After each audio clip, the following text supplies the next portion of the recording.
Merry Christmas. Joke lang. Happy New Year pa mga kapatid. Ayan, bati mo na makatabi mo ng Happy New Year. Blessed New Year po. Ayan, praise God. Praise God. Napakaganda pong upisahan ng taon po na ito, ng linggo po na ito, no, na tayo po yung nagpapasalamat at nagpupuri sa Panginoon. It is all about Jesus. Amen? One way, Jesus, di ba? Inawit din po natin, patungkol din po sa Panginoong Jesus.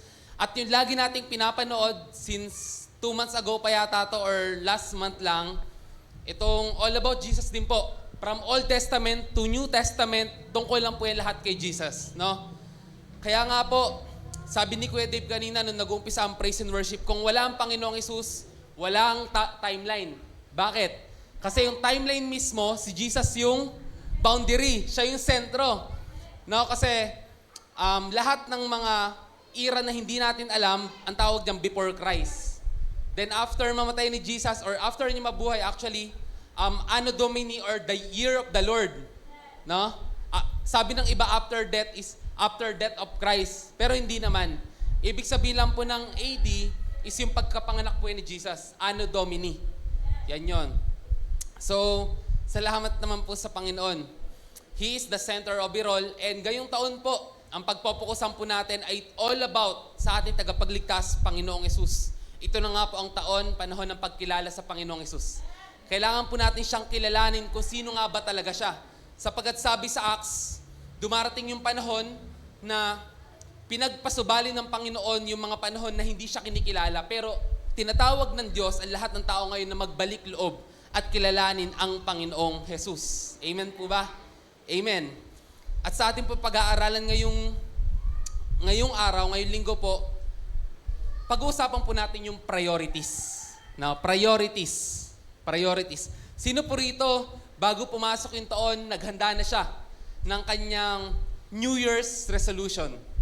Nag-ready na kayo?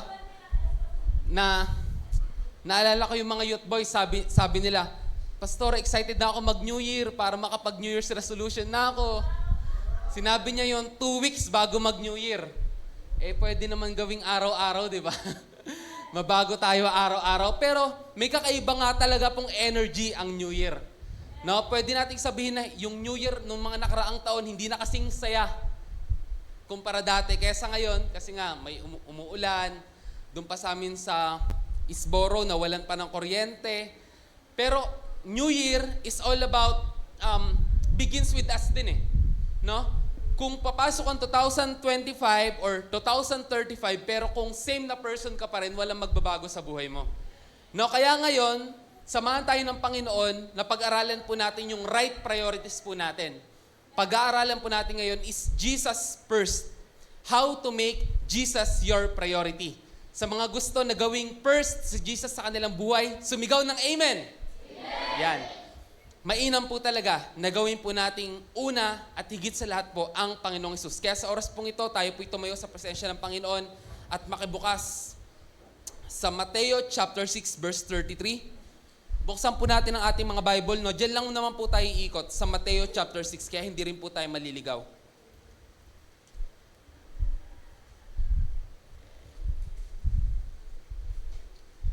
Amen. Ayan, nandiyan na pala. Napakagandang mga salin. So sabi po rito, mabuting balita, rin po yan, no, Biblia. Ngunit, higit sa lahat, ay bigyang halaga ninyo ang kaharian ng Diyos at ang pamumuhay ng ayon sa kanyang kalooban at ibibigay niya sa inyo ang lahat ng mga ito. Sa ibang salin po, ngunit pag sumakitan ninyo ng higit sa lahat ang pagharian kayo ng Diyos at mamuhay ng ayon sa kanyang kalooban at ipagkakaloob niya ang lahat ng ito. Amen. Salamat po sa kanyang salita. Tayo po yung manalangin. Dumulog sa kanyang presensya. Aming Diyos, nagpapasalamat po kami sa iyo sa panibagong taon po na aming naranasan. Nagpapasalamat po kami sa iyo sa buhay na ipinaparanas po sa amin dahil po rito, pwede pa po namin itama ang aming mga desisyon. Pwede pa po namin ilapit ang aming sarili sa iyo. Aming Ama, sa pangalan po ng Panginoong Hesus, kami po'y humihingi ng tawad sa aming mga nagawa at ginawang kasalanan. Tulungan mo po kami, Panginoon, na yung mga bagay po na nais mo pong ituro sa amin, ito po'y aming maunawaan at higit sa lahat, ito'y aming paniwalaan at i-apply. Marami po salamat, aming Ama. Ikaw po ang patuloy na manguna, ikaw po ang patuloy na mangusap sa oras po na ito. Sa pangalan po na aming Panginoong Yesus. Amen. Mga po ang bawat isa. Patungkol po sa Word of God. Makikinabang lang po tayo sa Word of God kung ang Word of God ay hindi lamang po natin pinapakinggan, pero ito'y ating pinapaniwalaan at ito'y ating sinusunod. Amen? No? Sa panahon po kasi ngayon ng pag-preach, iniisip ko po kasi, bakit kailangan natin na lagi ng slide? Kailangan po natin ng slide, syempre, para mabilis pong maunawaan ng mga nakakabasa, nakakakinig, no? Parang hinihimay-himay po natin yung Word of God. Pero alam niyo po ba, ang salita ng Diyos, ang first purpose niya hindi para pag-aralan. Kasi po ang Word of God, hindi mo po yan masasaid, hindi mo po yan mauubos. Hindi mo may empty yan. Hindi mo masasaid yung lahat ng karunungan na nandyan. Ang first purpose po ng Word of God ay paniwalaan at sundin. So, yun po yung gagawin natin. Maybe sa mga susunod na panahon, wala tayong slide. Tignan po natin kung ano po yung husay natin sa pakikinig ng salita ng Diyos. Ayun. So again, ang purpose po ng Word of God, higit sa pag-aaral nito, paniwalaan ito at sundin ito. Ready na po ba tayo? Amen. Yan, tulungan po tayo ng Panginoon. So, pag-uusapan po natin yung priority, hindi na po mawawala yung mga tinatawag na alalahanin. Bilang mga magulang, bilang mga breadwinner, kung ano po yung mga bagay na kailangan ng higit na atensyon, kung ano yung due date, kung ano yung merong deadline, yun po yung inuuna natin. At yung mga bagay po na yan, nagbubunga sa atin ng mga worry, mga alalahanin. Yung mga bagay na yan, yan na po yung nagiging priority natin. No? So, may kita po natin sa Mateo chapter 6 verse 31, kung ano nga ba yung mga bagay na inaalala ng mundo. Sige po, di natin kailangan buksan. No? Sa Bible lang po natin, buklatin po natin, tignan natin. Sabi rito, kaya huwag kayong mabalisa na magsasabing ano ang aming kakainin, ano ang aming iinumin, ano ang aming isusuot. So ang usual worries ng mga tao ay, sige po, tignan natin, pagkain, inumin, at isusuot. Usual worries po yan ng mga tao. Hindi lang po sa panahon ngayon, pero most especially sa mga nauna pa. So, sa kanila kasi hindi na nila kailangan ng transpo masyado. Hindi nila kailangan ng wifi, hindi nila kailangan magtrabaho, hindi nila kailangan mag-grind. Bakit? Sa bakuran lang po nila may makakain na sila. No? So yan lang po inaalala nila, yan po yung primary needs lang po ng tao. Pag meron kang pagkain, pag meron kang inumin, pag meron kang susuotin, pag meron kang sisilungan, pwede na. Sapat na yon. Pero habang tumatagal ang buhay ng tao, dumadami ang alalahanin. Dumadami ang pangangailangan. Even yung mga dating hindi essential, essential na po ngayon. Totoo po ba yan? Tignan po natin yung usual worries naman po ng mga modern na tao sa 2025. Una po sa lahat yung healthcare. Yan na po yung kauna-unahan pong inaalala po ng mga tao, insurance, no? PhilHealth, pag-ibig, no? Pag nag-retire ba tayo, meron mo tayong matatanggap. Noong nakaraan nga, meron ding parang umiingay ulit na parang magkakaroon na naman ng COVID. Parang kagaya ng COVID noong nakaraan. Bilang mga magulang na mayroong maliliit na anak, maaaring yan na rin po yung laman ng pusit isipan natin kahit ayaw na natin sila dalhin sa labas. Healthcare. At sa isa nga rin po pag-aaral, buwababa na po ng buwababa yung edad ng mga nagkakaroon ng cancer. May mga edad na mga nasa 20 plus nagkakaroon na po ng cancer. So yan na po yung nagiging usual worries ng mga tao. Nandiyan din po yung wallet. So pera, utang, bayarin, hulugan, yan na po. Traffic, no? Family problems, no? Yung mga anak. Minsan problema ng anak, yung mga magulang, and vice versa. Yung mga krimen, di ba? Pagpasok pa lang po ng taon, ang dami na po nating mga nakitang mga krimen. Yan na po yung modern na worries ng mga tao. At sa panahon po na ito, yung mga dating hindi naman kailangan, necessity na rin ngayon. Ano po ba yan, Pastor? Kagaya ng wifi. Sino rito hanggang ngayon wala pa ring wifi sa bahay? Necessity na po yan. Sa mga online, no? Sa trabaho, Communication, necessity na po siya kasing halaga na po siya ng Meralco at Manila Water. Yung kotse, necessity na rin po yan para sa mga may pamilya. Pag meron ka maliliit na mga anak na mahirap isakay sa motor. Nagiging necessity na rin po yan. Na dati naman, hindi naman po siya alalahanin. Habang tumatagal ang buhay ng tao, dumadami po ang alalahanin nito. So, pag-usapan po natin ngayon, what are your worries and what are your priorities? And I will tell who you are. No? Pag mag-uusap tayo, kahit hindi kita kilala, mag-uusap tayo ng mga nasa 5 minutes, sabihin mo sa akin yung alalahanin mo, makikilala ko kung sino ka. Malalaman ko kung breadwinner ka ba. Malalaman ko kung isa ka bang magulang, maybe single mom or someone like that. Malalaman ko na estudyante ka. Malalaman ko na graduating ka na. Malalaman ko na career person ka. Kasi ang bumubuo sa tao ay kung malalaman natin kung sino ang tao base sa kanyang priorities, base sa kanyang worries. No? Because your priorities is a clear reflection of who you are. So, titignan po natin yung mga tao na kapaligid sa atin kung sino ang priority nila. Tuwing linggo, makikilala mo kung sino sila. Totoo po yan. Hindi lang po tuwing linggo, tuwing Lunes, sino or ano ang priority mo? Tuesday, Wednesday, Thursday, Friday. Pagka mga due date, ano ang worries mo? Kung ikaw ay single at hindi ka nagko-contribute sa household, makikita mo kung anong priorities niya. Or maybe single ka pero breadwinner ka, nagko-contribute ka sa household, makikita mo kung sino siya, no? Na tumutulong siya sa parents. Or maybe kung hindi na niya kailangan mag-ambag, maaaring kayang-kaya ng kanyang magulang, makikita mo talaga sa tao. Makikita mo talaga sa tao. So, mahalaga po na malaman natin kung ano ba yung priorities natin and worries natin. Sapagkat yun po yung umuubos ng ating puso, ng ating atensyon. Sabi nga sa Mateo chapter 6 verse 21, kung nasaan ang iyong kayamanan, nandoon din ang iyong puso. Totoo po ba yan? Amen. Kung nasaan ang iyong focus, nandoon ang iyong kayamanan.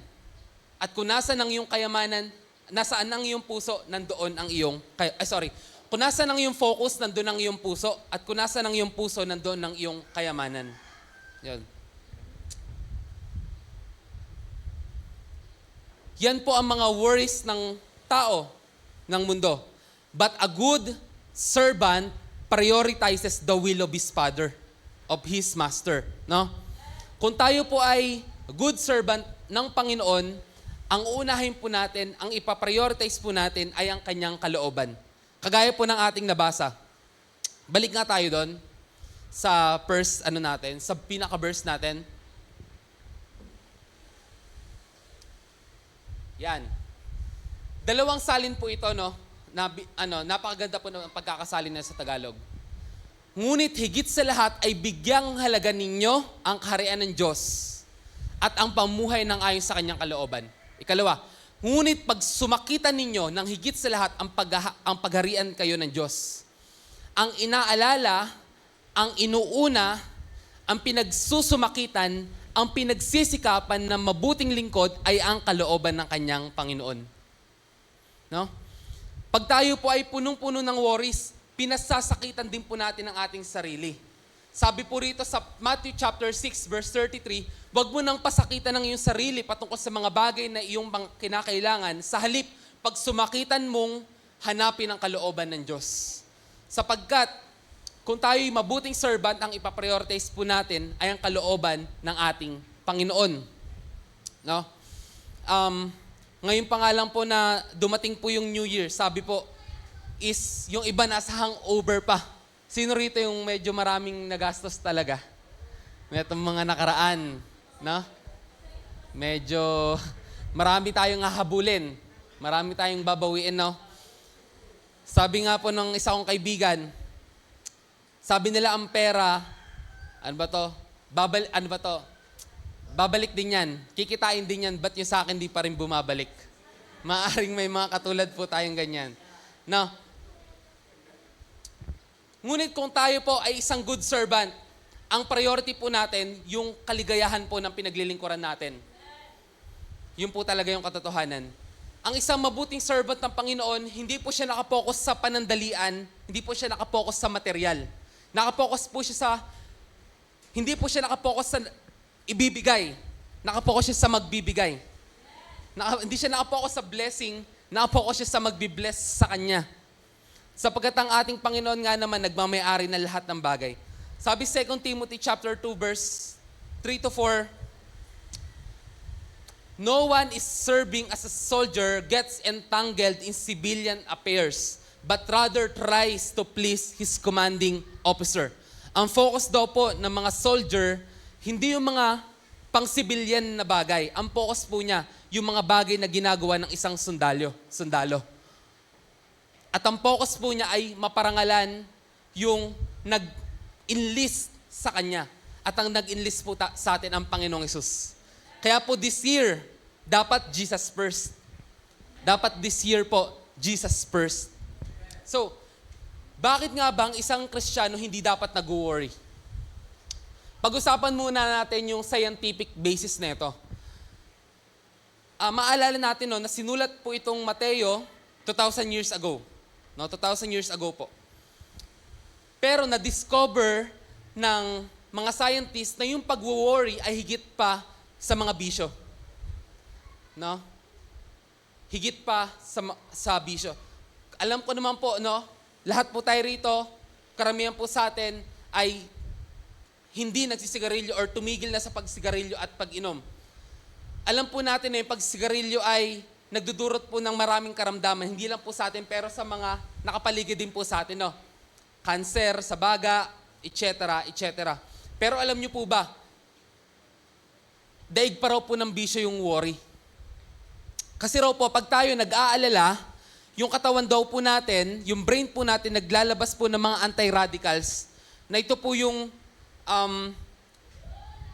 nagdudulot po sa atin ng mga heart stress, ng mga heart attack, ng mga dahilan din kung bakit hindi tayo nakakatulog ng mainam. So yan po yung scientific basis. Pero bilang mga Kristiyano, meron po mga dahilan kung bakit po hindi dapat tayo nag-worry. Ayan, ito po yung 4 na dahilan. Una sa lahat, 3 beses po itong sinawata ng Panginoong Hesus. The Lord Jesus 3 times forbids it. Tignan natin, 25, 31, and 34.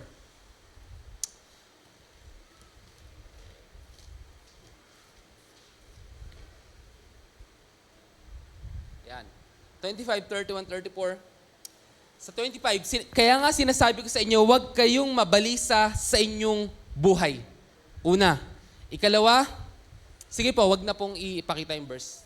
Kahit doon na lang sa Bubuksan na lang po natin yung mga Bible natin. Sa 31, kaya wag kayong mabalisa na magsabing ano ang aming kakainin, ano ang aming inumin, ano ang aming susuotin. Sa 34 naman, ito ikatlo. Kaya wag ninyong alalahanin ang bukas. Alam niyo po sa Bible, pag binanggit po yan ng 3 beses, matindi po yung para siyang matinding tandang padamdam. Naka-capital na siya, naka-underscore pa siya, naka-italic na siya, nakatandang padamdam pa. Ang sinasabi sa atin ng Panginoon, kung ikaw ay mananampalataya, huwag kang mabalisa. Galing na po ito sa Panginoong Hesus. Ikalawang dahilan, ang pangamba or ang pagkabalisa ay walang kabuluhan. Sa verse 27, sino sa inyo ang dahil sa pakapagbalisa ay makakapagpahaba ng kanyang buhay? Sino po ba rito makapagpahaba ng kanyang buhay kakaisip ng mga alalahanin? Sa halip po, ang naidudulot po sa atin neto ay kabaliktaran. Pag tayo po ay nababalisa, nag-aalala, ito po ay nakapagpaiklipan ng ating buhay. Totoo po ba yan? Totoo po yan. Nakapagpaiklipa po yan ng ating mga buhay. Ikatlo, worry makes believers act like unbelievers.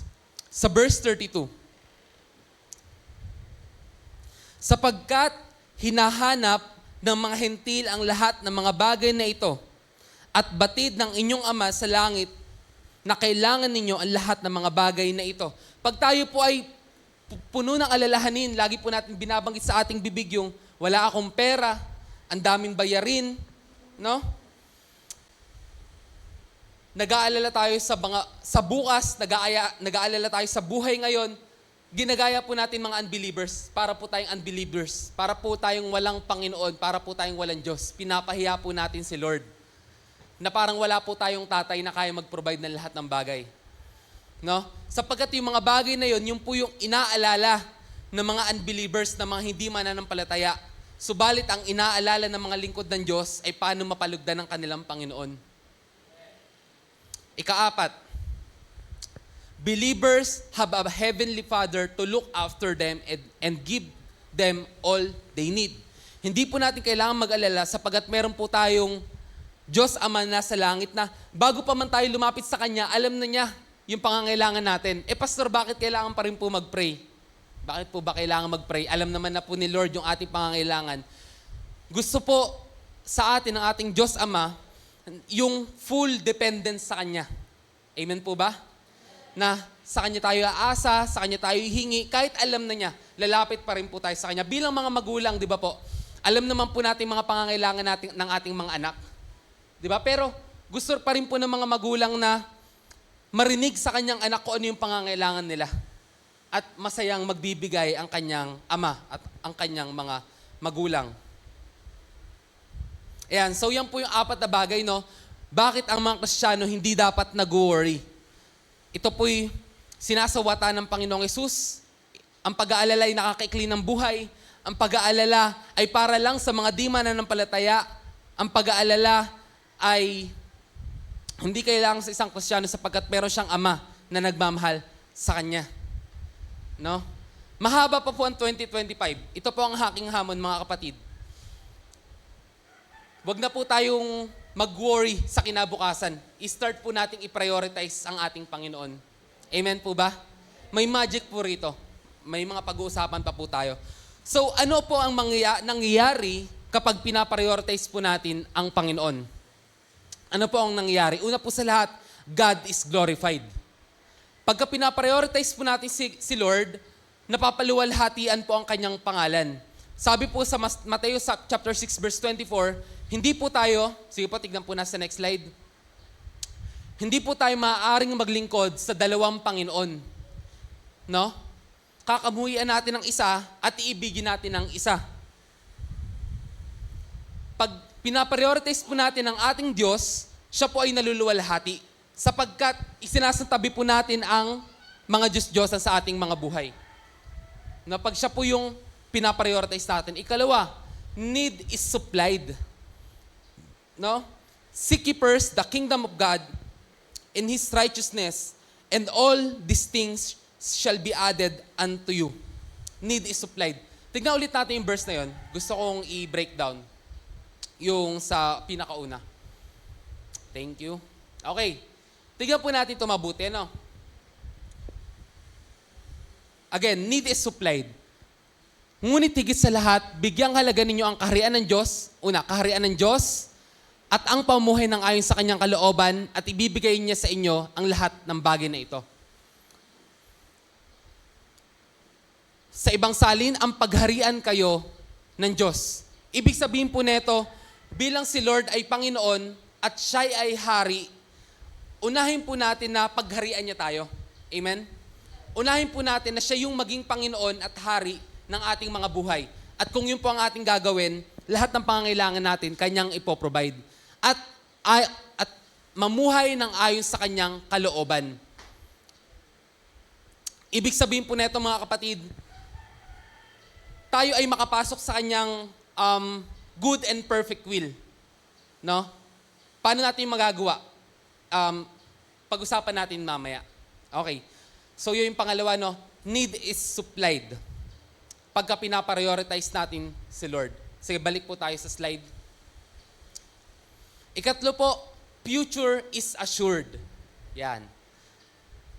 Future is assured. Sabi sa Matthew 6 verse 34, kaya huwag ninyong alalahanin ang bukas, sapagkat ang bukas ang siyang mag-aalala para sa kanyang sarili. Sapat na para sa ngayon ang kabalisahan sa araw na ito. No? Future is assured. Sabi po sa isang pag-aaral, 60% ng laman ng isipan ng tao ay yung future. 30% ay yung nakaraan. 10% lang yung present. Totoo ba yun? Karamihan po sa atin nag-iisip masyado sa future. Ayon po yun sa pag-aaral, no, 60% ng laman ng isipan ng tao ay yung future, 30% ay yung past, at 10% is yung present. Ano po ibig sabihin nito? Ibig sabihin pala, in our lives, 10% lang tayo namumuhay sa ngayon. Bakit? Tama ba? If namumuhay tayo sa mga regrets natin at nangangamba tayo sa future natin, 10% lang as if hindi tayo nabubuhay sa oras ngayon. Alam niyo po ba ang hamon sa atin ng Panginoon? Sapat na yung alalahanin mo ngayon. Hayaan mong mag-alala yung bukas para sa kanyang sarili. Sapat na yung mga pasanin mo ngayon. Kung pinaprioritize po natin si Lord, future is assured. Bakit po? Yung nakaraan, yung past regrets natin, hindi na po natin yan mababago. Hindi na po natin yan mapapalitan. Sapagkat, lumipas na po yan. No? Pwede tayong saktan, pasakitan ni Satanas patungkol sa ating mga maling desisyon nung nakaraan. Pero, hindi niya alam yung future natin. Amen po ba? Hindi alam ni Satanas yung future natin. Pero alam natin yung future ni Satanas. No? Ang future niya, defeated na siya. Ang future niya para siya sa dagat-dagatang apoy. Talo na po siya. No? Pero si Lord, alam naman ang future natin. So pag pinaprioritize po natin si Lord, our future is secured. Sabi nga rin po sa Jeremiah chapter 29 verse 11, "For I know the plans I have for you." No? Plans to give you hope and a future. Sabi po yun ng kanyang salita. Alam po ng Lord yung plano niya para sa atin. At sabi rin po sa Romans chapter 8 verse 28, "All things work together for good for those who love God and was called according to His decrees." No? If we love God, if we prioritize God, all things work together for our good. No, if we prioritize God, our future is assured. Amen. Path is guided. Bawat hakbang po natin guided. Sino po nakakita nung mga mountain goats? No, na parang may mga superpowers sila, umaakyat sila sa mga cliffs. Umaakyat sila sa mga dam. Ang goal lang nila, makadila ng mga asin doon. Dumidila sila mga asin, pang-energize sila. Para silang may mga superpowers. Lumalakad sila sa mga horizontal. Tama ba? Vertical pala. Sa vertical. No? If we prioritize God, if we consult God, our path is guided. No? Sabi sa Proverbs chapter 3 verse 5 to 6, "Kayawi ka magtiwala, buong puso at lubusan, huwag kang mananangan sarili mong karunungan." Next, "Siya'y lagi mong sangguniin sa lahat ng ibinabalak, ang iyong lakad ay kanyang itutumpak." So pag pinaprioritize mo natin si Lord, pag inuuna po natin siya, yung ating mga hakbang ay guided. Kagaya po tayo ng mountain goats na hindi po madudulas ang ating hakbang. Lahat ng ating hakbangan ay matibay na bato. Hindi po siya muddy, hindi po siya sandy na lulubog ang ating mga paa. If we prioritize God. So, ang kailangan po natin gawin, do not worry. So, what happens when we prioritize God? God is glorified, need is supplied, future is assured, and our path is guided. So, ang kailangan po natin gawin, do not worry. Set priority. Amen po ba? Na-try na po natin eh. Ito pong nakaraang taon, mabibilang nyo, hindi nyo siguro mabibilang, or maybe mga occasions na hindi na talaga tayo makatulog sa mga pag-aalala. Hindi na tayo makaidlip. Hindi na tayo makapahinga ng maigi dahil sa mga alalahanin natin. Alam niyo po ang kailangan natin gawin? Huwag tayo mag-alala, pero iset natin ang ating priority. Pastor, priority. Marami akong priorities, Pastor. Pero alam niyo ba, originally, ang word na priority ay singular lang? Originally. Nung nagamit na po siya ng mga ng mga American, dumami na po yung priority. Priorities na. Pero ang priority, isa lang dapat. At ang dapat na priority natin si Lord lang. Amen po ba? Siya po dapat. Na-try na po natin na ito nakaraang taon na sa pangamba po natin, sa pag-aalala po natin, tayo yung gumagawa ng sarili nating diskarte. Magaling tayo eh. Tayo yung gumagawa ng sarili nating diskarte.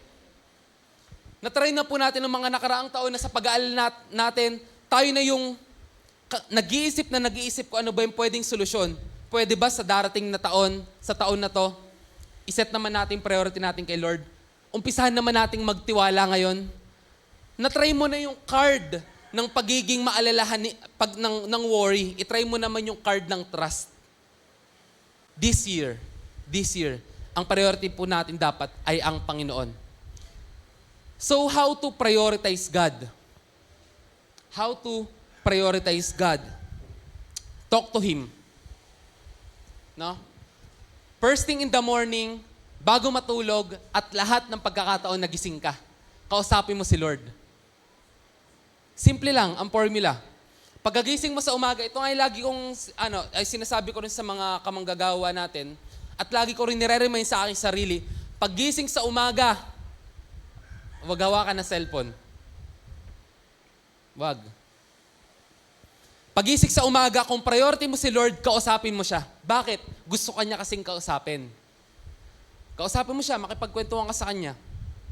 Ituring mo siya bilang ama na nagmamahal sa'yo. Kausapin mo siya, Ama, salamat po sa magandang umaga po na ito. Gawin po nating intimate time po natin sa Lord yung pakikipag-usap sa Kanya. May magic po doon. Kung ang hiningahan po natin ng ating problema ng mga nakaraan ay yung mga kaibigan natin, no? Yung social media, ang dami ko nakikita. Buti naman wala masyado sa mga taga JCOD.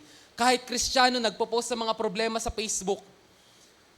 Popost sila sa Facebook o kaya sa mga My Day nila yung notes, mga problema.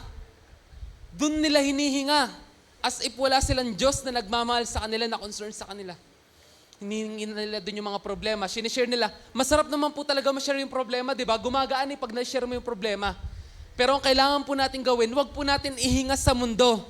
Meron po tayong Diyos Ama na naghihintay po sa atin. Siya po ang nagmamahal sa atin at gusto po niya tayo makausap. So talk to Him first thing in the morning and before sleeping and all waking moment. Kausapin mo siya habang nagdadrive ka, habang nakasakay ka sa UB Express, habang nagtatrabaho ka, kausapin mo si Lord. Yun po ang ibig sabihin ng pray without ceasing. Na yung isipan mo, mapuno ng kanyang salita.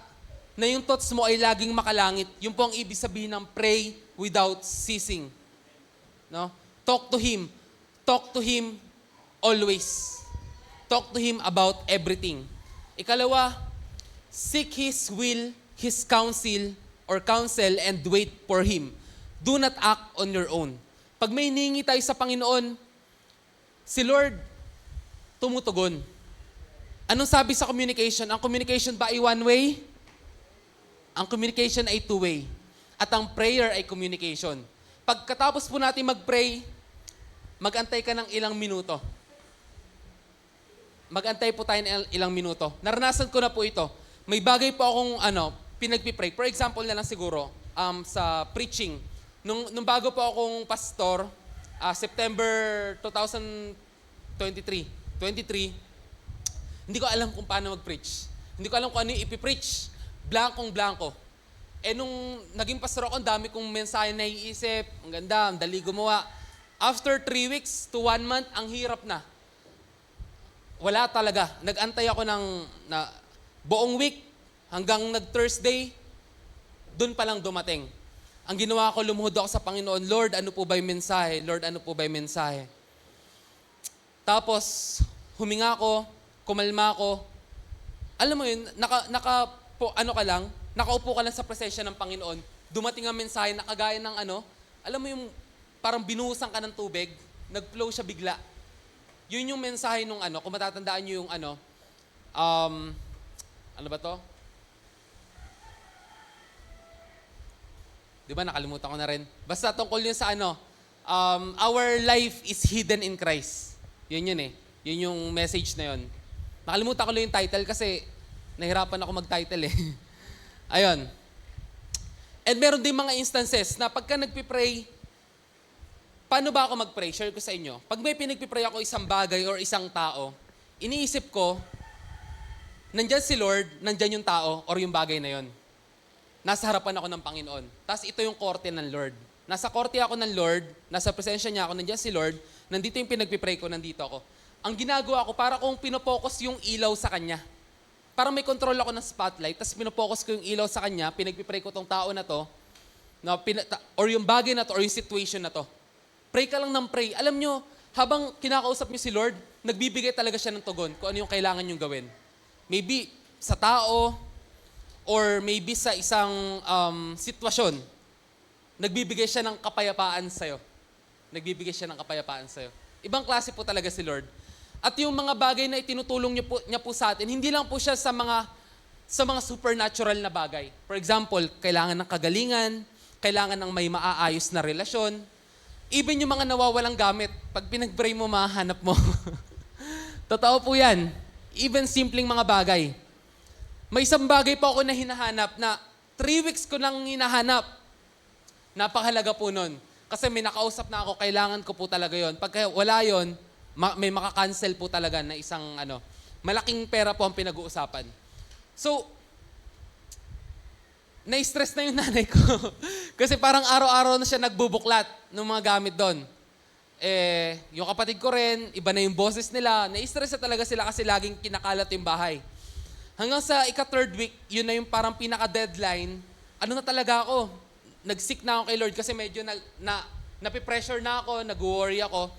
Sabi ko, Lord, seek ye first the kingdom of God. Nag-worship muna ako, nag-meditate ako ng Word of God, Matthew 6:33. Tapos, nakaramdam ako ng kapayapaan.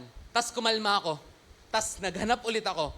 Doon sa pinakaunang lugar kung saan ako nahanap ko siya.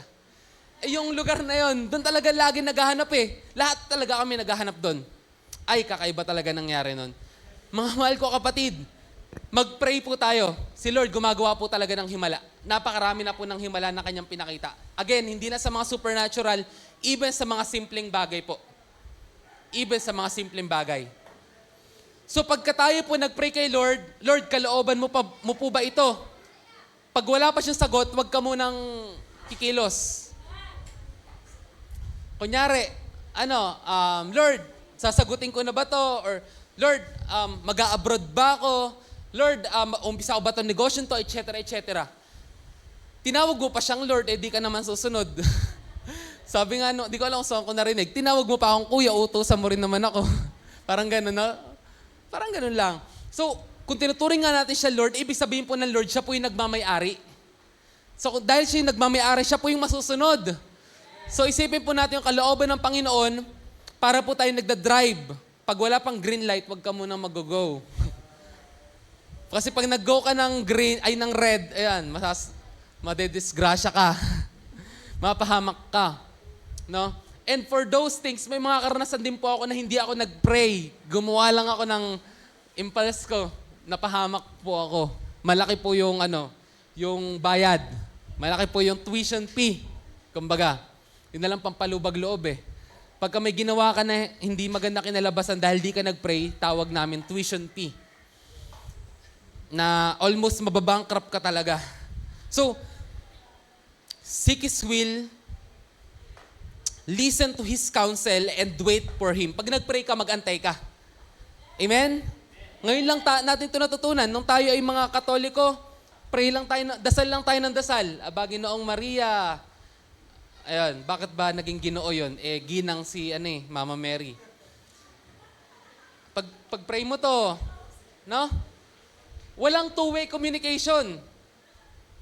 Pero ang pag-pray po talaga dapat two-way. Kaya pag nag-pray ka, antayin mo si Lord. Yun po. Yun po. Yun po. Amen. Papuri sa Panginoon. At ikatlo, obey Him. Obey Him. No? We truly love Him when we obey Him. Pinaprioritize po natin si Lord kung yung kalooban niya yung ating sinusunod.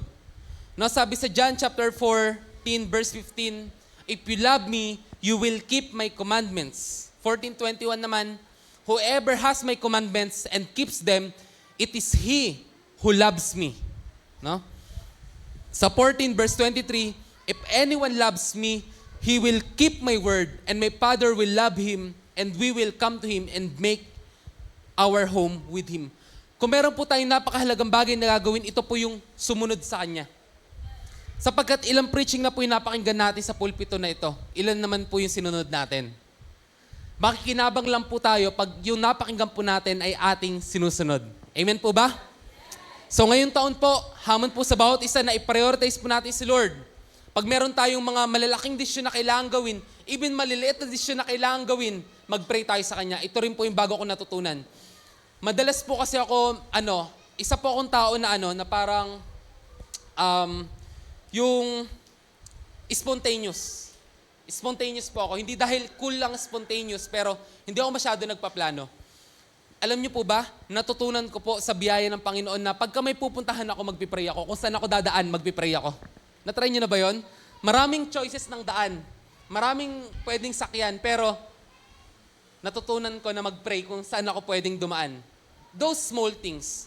And for those things, I believe ilang beses na ako niligtas ng Panginoon sa maaaring kapahamakan. No? So talk to Him, seek His counsel, and obey Him. Pag ginawa po natin itong mga bagay na to, expect natin, magiging amazing ang ating 2025. Amen? Pwede po ba ilagay natin sa ating New Year's resolution na I will prioritize God? First thing in the morning, I will pick up my hands. I will throw up my hands and praise Him again and again. No. Di ba? I will pick up my hand and praise God. Salamat, Panginoon, sa iyong kabutihan sa umaga. Sa gabi, Panginoon, salamat sa iyong katapatan. Umpisan kong hawakan ng aking Bible, pag-aralan ng kanyang salita. No? At umpisahan ko na, hindi ako mangunguna. Sa halip, hahanapin ko ang kanyang kalooban. Bago po tayo magtapos, tignan po natin itong mga tao na to, na pinarioritize nila si Lord at ano yung nangyari sa kanilang buhay. Ready na ba kayo? Amen. Tignan po natin. Si George Mueller. Si George Mueller po ay isang European evangelist, no? At wala yung notes ko Okay. No, si George Mueller, ang sobrang significant sa kanyang buhay ay nag-alaga siya ng 10,000 na orphanage, na orphans. Nag-umpisa lang siya sa 200 hanggang naging 1,000. Hanggang naging 10,000. Isipin nyo, magkano kaya yung pwedeng gastusin para makapagpakain ng 10,000 sa bawat araw? Milyon. Milyon po yan. No? Okay. Si George Mueller, yung unique sa kanya, wala siyang mga sponsor. Hindi po siya kagaya sa panahon ngayon na kagaya ng sa UNICEF. Alam niyo sa UNICEF, di ba, na kailangan may mga sponsor para mapakain yung mga bata. Ito, hindi siya humingi na sponsor. Pero may mga nagpapadala sa kanya na mga hindi niya kilala. Umaasa sa Panginoon araw-araw. Napakaganda po nito. Meron po siyang recorded na at least 4,000 records ng lahat ng answered prayer niya. Kasi yung bawat araw ng kanyang buhay, ninonote niya. Isipin niyo, 4,000 specific answered prayer sa kanyang mga panalangin. Isa sa pinaka-notable doon is, dumarami nga na ngayong mga bata, ubus na yung pera nila. Ubus na yung pera nila, so wala na silang kakainin. Wala silang maibibili. Ngayon, nag-pray sila. Ang ginawa ng mga bata, nakaupo na sila sa table. Recorded po ito. No? Nakaupo na sila sa table. Tapos, wala silang pagkain. Alam niyo po kung ano nangyari? Ang nangyari po doon, may isang nagdi-deliver ng gatas na nasiraan ng gulong. Malapit sa kanila. Ang sabi niya, hindi na raw niya yung madi-deliver kasi kung malilate pa raw ng ilang oras, may expired na yung gatas. Hindi niya pwedeng i-deliver na expired. Kaya ang ginawa, dinala na lang doon sa orphanage. Nakakain po yung mga bata. Napakarami po talaga himala. Na-amaze po ako sa buhay nito ni George Mueller. Kung may chance po kayo, basahin niyo po ito. Siya po yung klase ng Kristiyano na bawat kibot ng buhay niya talaga inaasa niya sa Panginoon. Napakayaman niya, pero wala siyang perang sa kanya. Lahat ginagamit niya para sa Lord, no? Nakaka-amaze po ito, si George Mueller. The most important thing I had to do was to give myself to the reading of the Word of God and to meditate on it. Yan. He believed that God would ensure that the children's left hand would always be filled with something if they held unto what is in their right hand. So, ang ginawa nito ni George Mueller, nag-provide din siya ng education ng holy training para sa mga 10,000 na bata na ito. Na nakikriticize na siya kasi parang, alam niyo yon, yung mga orphanage na nagiging daig pa niya yung normal na citizen, sobrang well-off po yung naging buhay nila. At each year pala, ito si George Mueller, hindi po siya gumagawa ng parang report. Kasi inaantay po siya ng mga reporter ng parang yearly report kung magkano yung nagastos, magkano yung ilan yung papakaining bata, magkano expenses, no? Hindi po siya nagre-ready ng gano'n. May naka-ready pero hindi niya po binabroadcast sa iba. Kasi ayaw niya makakuha ng simpatya ng ibang tao. Sa Diyos lang talaga siya umaasa. Grabe po faith na ito ni George Mueller. At siya po yung halimbawa ng pinrioritize niya po ang Panginoong Jesus. Ikalawa naman po, si John Rockefeller. Si John Rockefeller po naman ay isang late in his life, naging Kristiyano po siya. And he was the first billionaire in the world. Na may-ari po siya ng oil, Standard Oil, na nung panahon na yon, the oil is the new gold, sabi nga nila. No? Sabi niya rito, God taught me that everything belongs to Him. Amen po ba? Everything belongs to Him. Yan. And I am merely a conduit. Pag sinabing conduit, yung ka lang, channel, no, dinadaanan ka lang to carry out His will.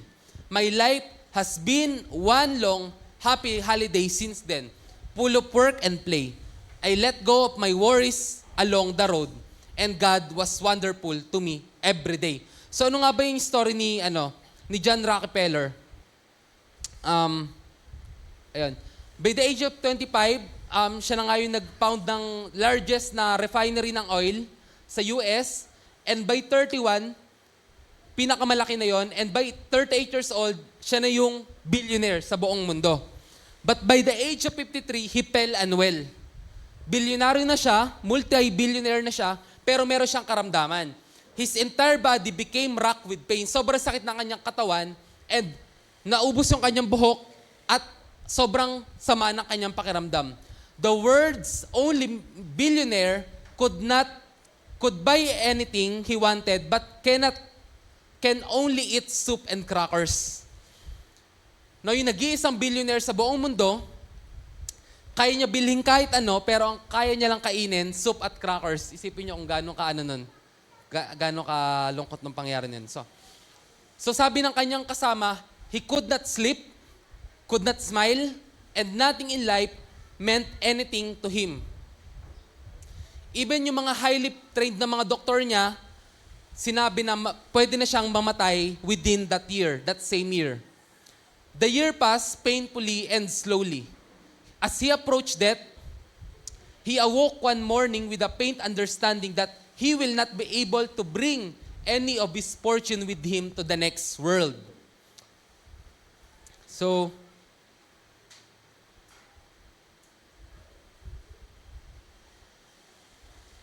okay. Jump tayo. As he was expected to die at the age of 53, he survived and reached 98 years old. Yan. Rockefeller learned gratitude and returned to the great bulk of his money. This made him whole.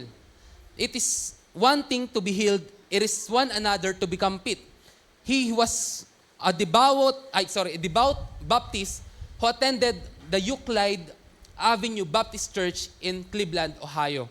So naging devout Christian po siya, avid tither po siya, nagkaroon din po siya ng mga foundation at tinuring niya na yung buhay niya hindi sa kanya, even yung pera niya hindi sa kanya. Again, prioritizing God. Prioritizing God. Yun lang po ang hamon sa bawat isa. Pwede po ba tumayo ang bawat isa sa oras na ito?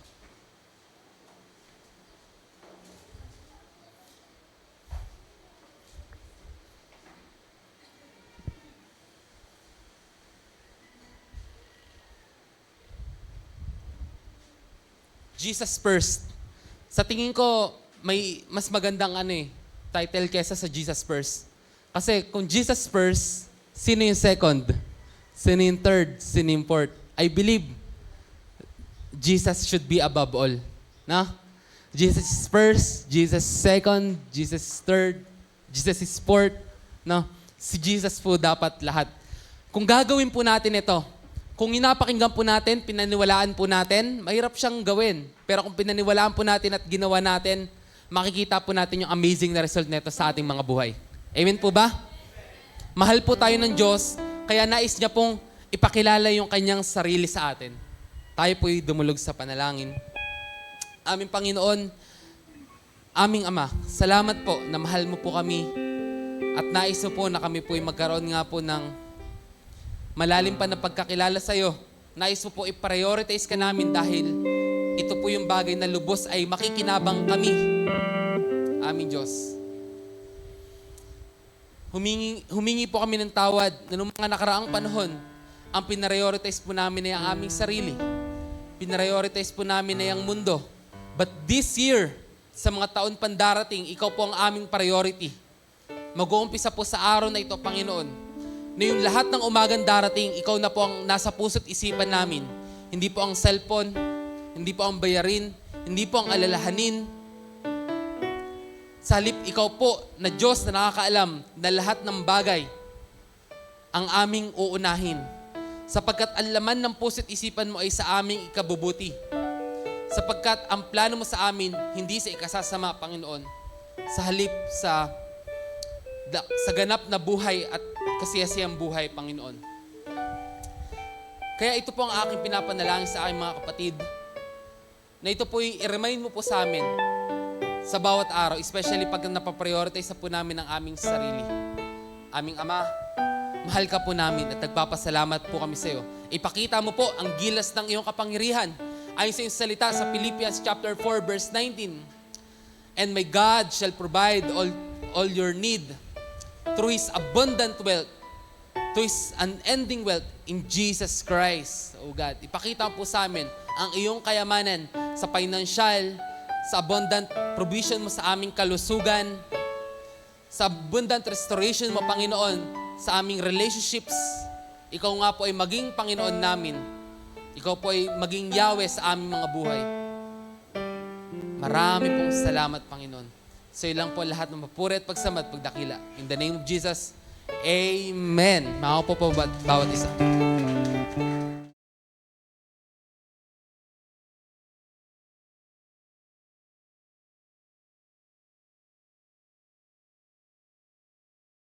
Narinig mo na ba? Narinig mo na ba? Narinig mo na ba? Narinig mo na ba na ang Diyos ay magbubuhos ng masaganang pagpapala? Tumanggap ng kaligtasan, kalayaan, kapahingahan at kapayapaan, kagalingan at katugunan sa lahat ng ating mga pangangailangan. Ang Jesus Christ, our Deliverer Christian Fellowship, ay nakahandang maging daluyan ng masaganang pagpapala para sa iyo. Samahan niyo po kami sa gawain ng Panginoon. Maaabot ka kahit sa loob ng iyong tahanan through our different online platforms. You are invited! Come, join us! Halina, tara! At ihandog ang ating mga pasasalamat, pagpupuri at pagsamba sa ating Diyos na buhay. Be online and be blessed. Be online and be blessed. Be online and be blessed.